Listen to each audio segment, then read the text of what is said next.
Man, I really lucked out. Who knew I'd get a windfall like this, right? A windfall? Something good happened to you? Wait, you haven't noticed yet? Thanks for the $50,000 in appliances. What the heck did you buy to spend $50,000 on appliances? And why are you thanking me? I have no idea what you're talking about. You have that fancy black card, so I thought I'd put it to good use. You know, spend it on someone meaningful like me. How audacious of you. Wait, a black card? Whose card are you talking about? What? You're going to pretend you don't know? The card that was in your wallet. That's not my card, though. My name is Vivian. During high school, I found a part-time job at a company I had always admired. I dedicated myself to that job wholeheartedly. Luckily or not, I didn't have many friends, so while everyone else was out having fun, I was earning some money. Because of that, I had a bit more cash than most high school students. I continued to work there even after starting college. From the beginning, I was motivated to work hard so as not to burden my parents with tuition fees.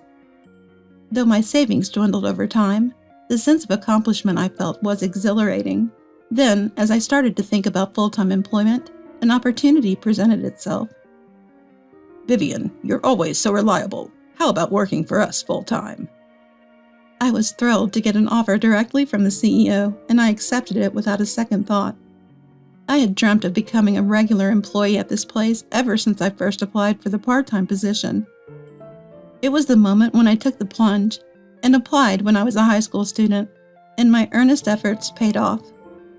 Of course, I responded immediately and went straight to work. Everyone at the company welcomed me warmly, and I felt like I was off to a great start. The company was a well-known fashion brand, even favored by celebrities. But it wasn't the kind of brand that had stores all over the place. Because of that, we had customers coming from all over the country. Upon becoming a full-time employee, I switched from sales to a public relations role at the company headquarters. The job was different and had its challenges, but I persevered with the help of familiar faces. The work was rewarding, and knowing that people had high expectations for me made it easier to give it my all. The brand was trending, and even as a newcomer, my benefits package was comprehensive. I was able to live on my own without any issues, and even paying back my student loans has been smooth sailing. I may not have the time for hobbies right now, but I anticipate having some extra cash for that once I get used to my job. That's why I've decided this is the time to focus on work and save money. I found this approach suits me, and above all, it brings me joy. However, not everything has been going smoothly, especially my relationship with my older sister, Meryl. She has been envious and critical of me since we were kids.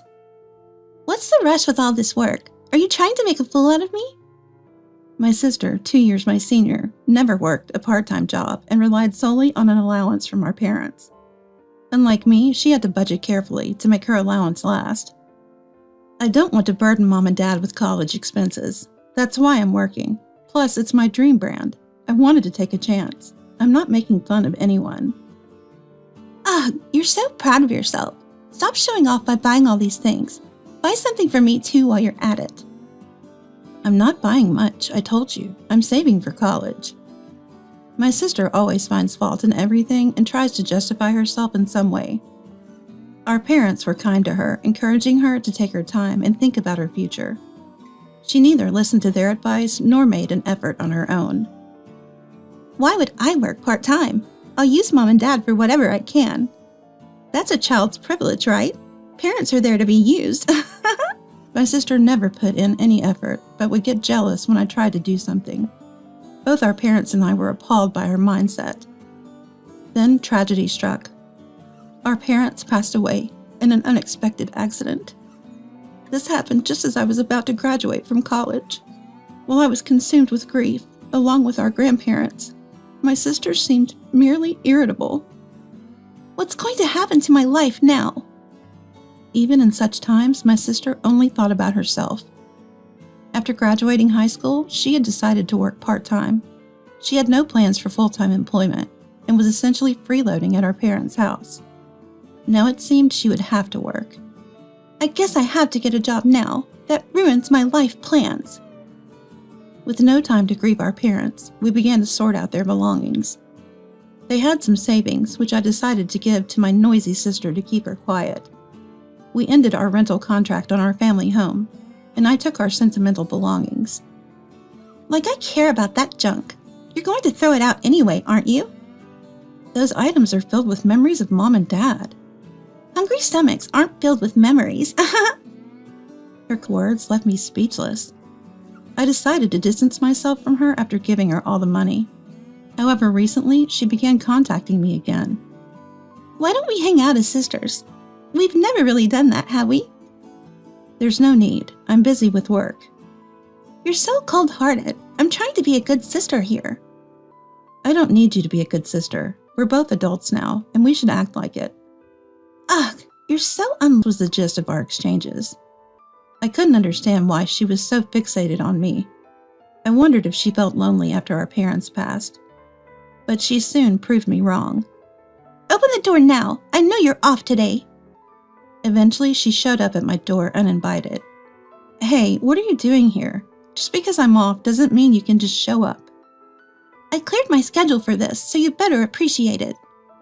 My sister walked into the living room with an audacious and arrogant demeanor, plunking herself down and refusing to move. What's with the big bag? Going on a trip? I'm staying here for 2 nights starting today. Make sure you prepare the meals, okay? What? You just show up and plan to stay? What's the deal? I just told you. Let's spend some quality sister time together. What's not to like? I'm trying to bond with you here. She then immediately urged me to prepare lunch and started laughing loudly while watching TV. No matter how much I told her to leave, she wouldn't, so I had no choice but to put up with her. She complained no matter what I cooked.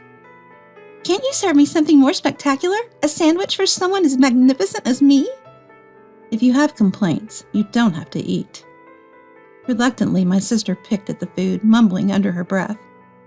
Why is she even doing this? This was a miserable time for me. On the second night, I noticed she seemed happier than usual before going to bed. What's up? You've been grinning. It's kind of creepy. You'll see. You'll thank me later. What are you planning? This is scary. The next morning, still in high spirits, she left my house. Then the day after, she called me. You got a promotion and started making more money, so you have a black card now, right? Thanks to you, I could use some sister privileges. What? What black card are you talking about? Turns out I got some unexpected income. Lucky me. What are you talking about? Didn't you notice? Thanks for the $50,000 in electronics. What? How do you even spend that much on electronics? I have no idea what you're talking about. Because you have a black card, I thought I'd use it. Who better to use it than your wonderful sister? Whose card are you talking about? Don't pretend you don't know. I took it from your wallet. That's not my card. What are you talking about? It was in your wallet, so it's yours. It's not mine. Did you touch a black high-end brand wallet? My sister told me she had rummaged through my stuff while I was showering and took a black card from a high-end wallet. But that's not my card or my wallet. Turns out, I was holding on to some items for the CEO from a client meeting the day before. We both forgot to exchange belongings and decided to do it the next time we saw each other. Sis, that's the CEO's card. You seriously spent $50,000? So, stop lying. Do you think I could even have a black card? What are you gonna do? You've stolen it and deceived the credit card company too. Huh? You're the one who deceived me. I never claimed it was mine. You're the one who lied and used it. Do you even know the repercussions? My sister finally seemed to understand the gravity of the situation and started panicking. Make it look like you spent it. This is your fault for belittling me. I never belittled you. You created this mess. You always play by your rules and hardly work. Shut up. This is your fault. All the $50,000 worth of electronics are mine, and I'm not sharing. That's not even the point here. You're just jealous, aren't you? Never knew spending $50,000 could be this thrilling. Just handle it with the CEO, will you? With no resolution in sight, I had to explain everything to the CEO. I was ready for the worst, getting fired or demoted. But the CEO's reaction was unexpected. After listening to the story, the CEO seemed a little surprised at first, but remained calm. I'll handle it directly with your sister. Can you just stand back for a bit? In my own home, it was my family who stirred the pot, so getting fired wouldn't be surprising. But my boss, the CEO, had this mischievous smile as if he had something up his sleeve. I was relieved I wasn't fired, but anxious about what might come next. A few days later, the CEO sent my sister a formal letter, suggesting he might take legal action through a lawyer. I couldn't do anything when she immediately called me flabbergasted. Heartless, isn't he your CEO? Don't you get it? You used someone else's card and caused this mess. I was ready to lose my job, too. You need to sort this out with the CEO. Luckily, the CEO wasn't seriously planning on suing her. He sent the letter to settle matters. If she agreed to a settlement, he would let it go smoothly with just a refund. I won't pay. It's your fault, so you should cover it. I thought I was using your $50,000, not the CEO's money. You think that excuse will work? Why can't they just dock it from your salary? The CEO wants to talk to you. This has nothing to do with my job. My sister, who seemed not to fully grasp her situation, kept trying to pin the blame on me. As the CEO's deadline approached, she became increasingly anxious. Despite her constant complaints, she seemed to realize there was no way out. She told distant relatives and friends about the situation, gathering the money to refund the CEO, much to my surprise. I was surprised that she managed to do it in about a week. The CEO accepted this as her paying back money she had borrowed, and didn't intend to escalate the matter. But after my sister openly discussed her situation, she started receiving cold glares from everyone around her. She hadn't saved a penny, squandered our parents' inheritance, and didn't have a stable job. Showing up to borrow money after racking up credit card debt only made her look worse. It seemed like she started contacting me regularly because her inheritance was running out and she needed a new host to mooch off of. She had been borrowing money from everyone, but still refused to work, and was now looking to borrow even more. You expect me to work? You make good money. You should take care of me, and while you're at it, pay back all the debt I owe people because of your CEO. I had lost all patience with my sister, who was still acting so arrogantly. I've already given you all the inheritance. I even let you stay over because you showed up unexpectedly. I can't let you push me around anymore. I'm cutting ties with you. I firmly said that and decided to block all communication from her. I moved and started a new life, committed to moving on. As for what happened to my sister, she continued her reckless behavior, leading to a miserable life. She was so stubborn about not working that she couldn't make ends meet, and no one was willing to help her. She had to resort to borrowing just for living expenses from financial institutions. The amount kept piling up, reaching tens of thousands of dollars. Relatives and friends started demanding repayment, making her life incredibly tough. She couldn't even get job interviews due to her lack of employment history, and when she did, she was hardly ever hired because of her attitude.